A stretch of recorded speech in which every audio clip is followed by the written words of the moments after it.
नमस्कार दोस्तों, कैसे हैं आप लोग। उम्मीद करता हूं कि अच्छे ही होंगे। देखिए, ऑपरेशन सिंदूर स्टार्ट होने के बाद इंडिया ने पाकिस्तान के कई ठिकानों पर हमला किया, कई एयर बेसेस तबाह किए, 100 से ज्यादा आतंकवादियों को मौत के घाट उतार दिया। फिर डोनाल्ड ट्रंप की एंट्री हुई। डोनाल्ड ट्रंप ने ट्वीट करके कहा कि दोनों देशों के बीच सीज फायर हो गया है। उसके बाद भी पाकिस्तान ने सीज फायर को तोड़ा। फिर भारत ने जवाब दिया। लेकिन इन सभी चीज़ों के बीच देश की जनता इस चीज़ को लेकर परेशान थी कि प्रधानमंत्री जी की तरफ से अभी भी कोई ट्वीट या फिर कोई बयान क्यों नहीं आया है। तो कल मोदी जी ने देश को संबोधित किया। उन्होंने कहा, बीते दिनों में हमने देश का सामर्थ्य और उसका संयम दोनों देखा है।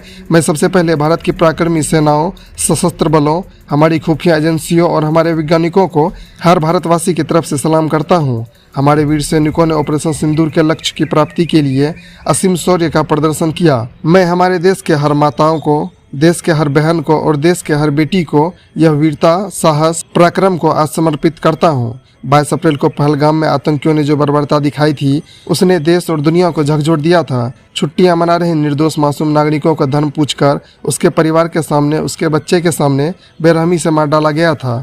यह आतंक का बहुत विभत्स चेहरा था, क्रूरता थी। यह देश के सद्भाव को तोड़ने की घिनौना कोशिश भी थी। मेरे लिए व्यक्तिगत रूप से यह पीड़ा बहुत ही बड़ी थी। इस आतंकी हमले के बाद सारा राष्ट्र, हर नागरिक, हर वर्ग, हर समाज, हर राजनीतिक दल एक स्वर में आतंक के खिलाफ कड़ी कार्रवाई के लिए उठ खड़ा हुआ।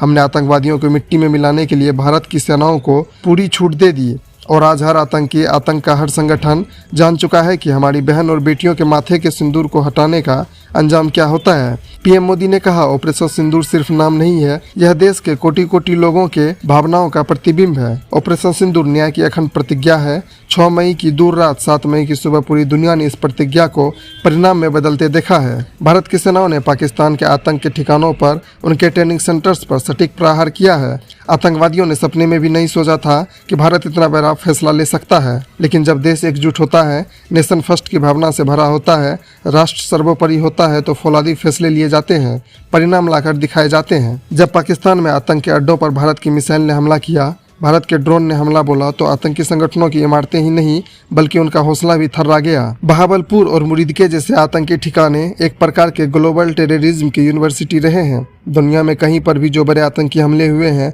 चाहे 9/11 हो, चाहे लंदन टू बॉम्बे हो, या फिर भारत में जो दशकों से बड़े बड़े आतंकी हमले हुए हैं, उन सभी के तार कहीं न कहीं आतंक के इन्हीं आतंकियों ने हमारी बहनों का सिंदूर उजाड़ा है। इसलिए भारत ने आतंक के ये मुख्यालय उजाड़ दिए हैं। भारत के इन हमलों ने 100 से अधिक खूंखार आतंकवादियों को मौत के घाट उतार दिया है। आतंक के बहुत सारे आका बीते 2.5-3 दशकों से खुलेआम पाकिस्तान में घूम रहे थे।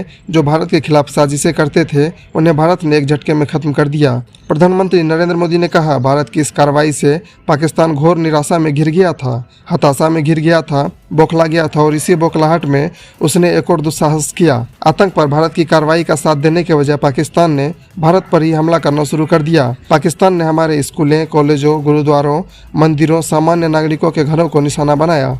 पाकिस्तान ने हमारे सैन्य ठिकानों को निशाना बनाया, लेकिन इनमें भी पाकिस्तान को खुद बेनकाब होना पड़ा। दुनिया ने देखी कि कैसे पाकिस्तान के ड्रोन्स, पाकिस्तान की मिसाइलें भारत के सामने तिनके की तरह बिखर गई। भारत के सशक्त एयर डिफेंस सिस्टम ने उन्हें आसमान में ही नष्ट कर दिया। पाकिस्तान की तैयारी सीमा पर वार की थी, लेकिन भारत ने पाकिस्तान के सीने पर वार कर दिया। पीएम मोदी ने कहा, भारत के ड्रोन्स, भारत की मिसाइलें ने सटीकता से हमला किया, पाकिस्तानी वायुसेना के एयरबेस को नुकसान पहुंचाया, जिस पर पाकिस्तान को बहुत ही घमंड था। भारत ने पहले 3 दिन में ही पाकिस्तान को इतना तबाह कर दिया जिसका उसे अंदाजा भी नहीं था। इसलिए भारत की आक्रामक कार्रवाई के बाद पाकिस्तान बचने के रास्ते खोजने लगा। पाकिस्तान दुनिया भर में तनाव कम करने के लिए गुहार लगा रहा था और बुरी तरह पिटने के बाद इसी मजबूरी में 10 मई की दोपहर को पाकिस्तानी सेना ने हमारे DGMO को संपर्क किया। तब तक हम आतंकवाद के इंफ्रास्ट्रक्चर के बड़े पैमाने पर तबाह कर चुके थे। आतंकवादियों को मौत के घाट उतार दिया गया था।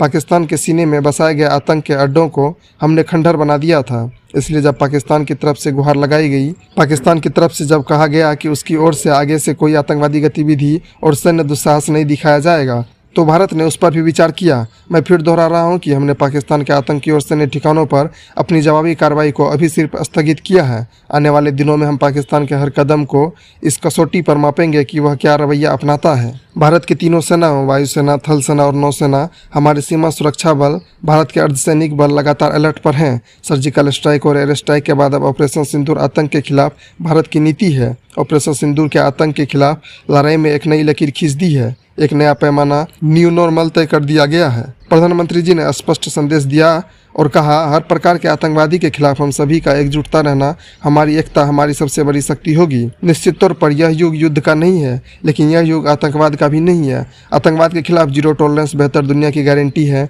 पाकिस्तानी फौज, पाकिस्तान की सरकार जिस तरह आतंकवाद को खाद पानी दे रहे हैं, वे एक दिन पाकिस्तान को समाप्त कर देगा। पाकिस्तान को अगर बचना है तो उसे अपने टेरर इंफ्रास्ट्रक्चर का सफाया करना ही होगा। इसके अलावा शांति का कोई रास्ता नहीं है। भारत का मत एकदम स्पष्ट है, टेरर और टॉक एक साथ नहीं हो सकते, टेरर और ट्रेड एक साथ नहीं चल सकते। सिंधु जल संधि के निलंबन की तरफ इशारा करते हुए पीएम मोदी ने साफ किया कि पानी और खून एक साथ नहीं बह सकते। मैं आज विश्व समुदाय को भी कहना चाहूँगा कि हमारी घोषित नीति रही है कि अगर पाकिस्तान से बात होगी तो आतंकवाद पर ही होगी, अगर पाकिस्तान से बात होगी तो कब्जे वाले पीओके पर ही होगी। देखिए, एक चीज़ मैं यहाँ पर ऐड करना चाहूँगा, यह जो बात कही है मोदी जी ने कि पाकिस्तान से तभी बात होगी जब पीओके पर बात करेंगे, ये एक बहुत ही एग्रेसिव डिसीजन है पीएम मोदी या फिर हमारे देश के तरफ से। अंत में एक बार फिर प्रधानमंत्री जी ने सेना और सशस्त्र बलों को सैल्यूट किया और कहा कि मैं भारतवासियों के हौसले, हर भारतवासी का एकजुटता का सफर और संकल्प को नमन करता हूँ। देशवासियों को धन्यवाद देते हुए प्रधानमंत्री जी ने अपने संबोधन के अंत में 3 बार भारत माता की जय की उद्घोषणा भी की। दोस्तों, मैंने आपको वही बताया जो प्रधानमंत्री जी के एग्जैक्ट वर्ड थे।